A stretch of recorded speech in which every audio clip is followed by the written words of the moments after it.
Rasters versus vectors. The age-old question, kind of like Godzilla versus King Kong. So what's the difference between the two? Well, in Illustrator, the artwork that we create is vector-based, which means that the lines are mathematically calculated.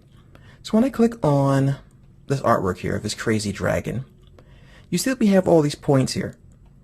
Now, these points are not based on pixels or little boxes that you see in Photoshop.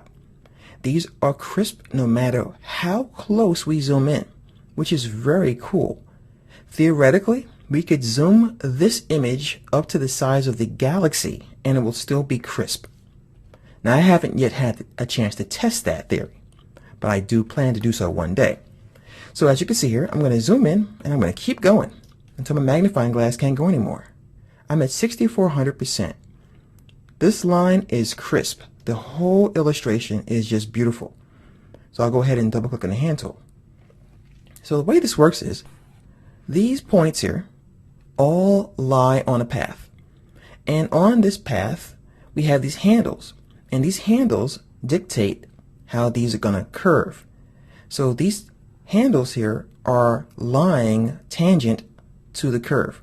All right, so whatever we do with the handles dictate how we're going to get this curve. And this is mathematically calculated. Generally, your Illustrator documents will be smaller by a large factor over the size of your Photoshop documents, which have tons and tons of information.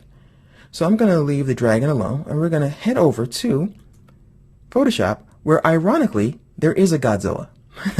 Now, for those of you guys who watched my tutorials, you know that I love Godzilla. I blame Godzilla for my career. Godzilla is Star Wars, all right?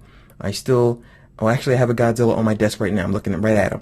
So, Godzilla is one of my favorite things in the world. But let's talk about zooming in on Godzilla. I'm going to go right to his eye, and I'm going to zoom in. You see these little boxes here? These are pixels. Now, unlike Illustrator, when you create artwork in Photoshop, the artwork is made up of all of these pixels, also known as rasters. Pixel, by the way, is short for picture element. And let me move this over, and we can look right into his eye. And chances are this is still not the size of his real eye. So when we zoom in, we see that we have tons of these, and they vary in color.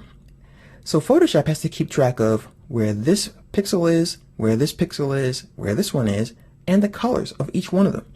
And this takes up a huge amount of information for Photoshop to know this, especially when you perform an operation like the smudge. When you smudge things, you're moving these guys around, so Photoshop has to know where it used to be and where it is now in relationship to your other pixels. And this could be quite intensive. And as a little experiment, what you can do to see how this will really push your system is you could try to make a gigantic smudge brush and try to move a whole bunch of pixels, and you'll hear the fans of your computer start to whine because it takes that much calculation power. But in Illustrator, we can grab a whole bunch of the points and move them simultaneously and pretty much get no noise coming out of the computer. So that is pretty much the biggest difference between the Photoshop and Illustrator applications. One is going to give you very crisp artwork no matter how much we zoom in. The other will give us artwork that's going to eventually start to look jaggedy. And as you can see here, we have this blurring called anti-aliasing that the application is going to do for us.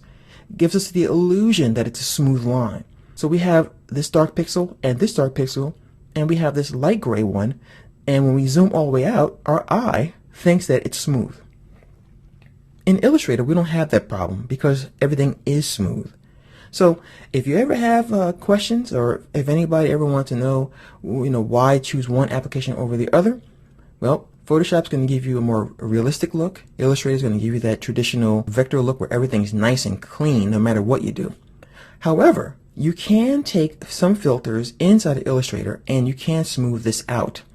So if you check out the special effects section of this tutorial, you'll find something where I show you how to do just that.